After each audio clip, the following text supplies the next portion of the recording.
આપણે તો ભાઈ શાંતિ રાખજો. આપણે ત્યાં મહેમાન આવેલા છે. આપણા વિસ્તારની અંદર આ ભાઈ 3 સિંહ છે ભાઈ.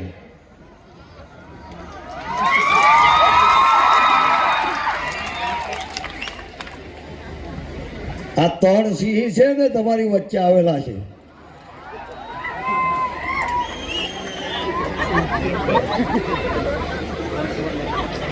તો ભાઈ આ બંને સિંહને પહેલા તો આપણે વધાવવા પડે.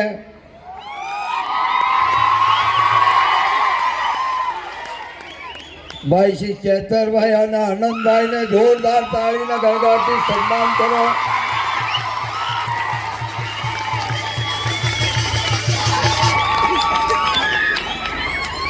આપણા વિસ્તારમાં આવ્યા છે અને ખરેખર આ ભૂમિ ખૂબ પવિત્ર છે. આપણે જાણીએ છીએ કે આદિવાસી સમાજની જે સંસ્કૃતિ છે એ સંસ્કૃતિને જાળવવી પડે, આપણી ભાષાને પણ જાળવવી પડે. એ મહિના તો કુલાક પોહાથી વિહીરાઈ ગયેલા બધા બોલી હો ના એવો કે ઢોળફી ભાષામાં બોલવા જોઈએ. સવારમાં ઉઠે પહેલા હવે બધા ભણી ગણીને ગોવા કા કોઈ બારડોલિયામાં રહેવા નાહી ગયો, કોઈ સુરતમાં નાહી ગયો. આપણી ભાષા એ ભાષા કોઈની ભૂલવી ના જોઈએ. સમાજની અંદર ભણી ગણીને આપણે કંઈક બન્યા, આપણો સંસ્કાર આપણે ભૂલી નહીં જઈએ એની આપણે સૌએ ચિંતા કરવી જોઈએ. આપણા માતા પિતા તે સમયમાં જે સંસ્કાર અને વિનય હતા, સંસ્કાર અને વિનય જે હતો એ વિનયને આપણે સદાને માટે ટકાવી રાખવો જોઈએ.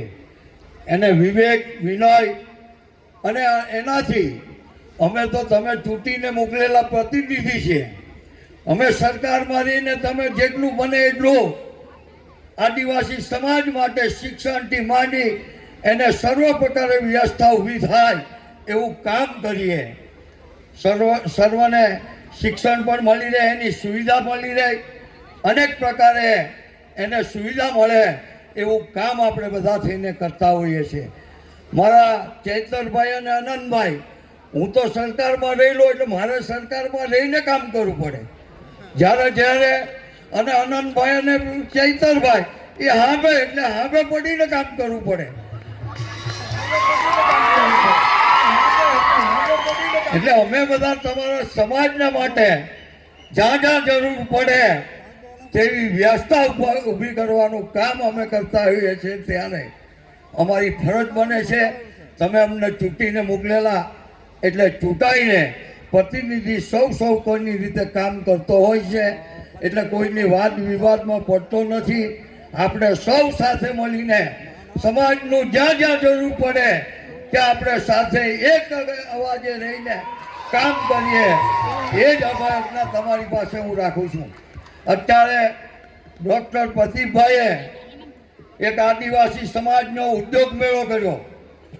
ઉદ્યોગ મેળો એક સમાજનો ભણેલો ગણેલો દીકરો ઉદ્યોગ તરફ વળે એ દિશા તરફ લઈ જવાનું ભગીરથ કાર્ય એમણે કર્યું અને 25 કરોડ રૂપિયા જે કમાવાના મળ્યા સમાજના લોકોને માટે એ ઉપયોગી પણ બન્યા. અને 6 લાખ લોકો જેટલા એક સ્ટોલનો એમણે બધાની મુલાકાત લીધી હતી.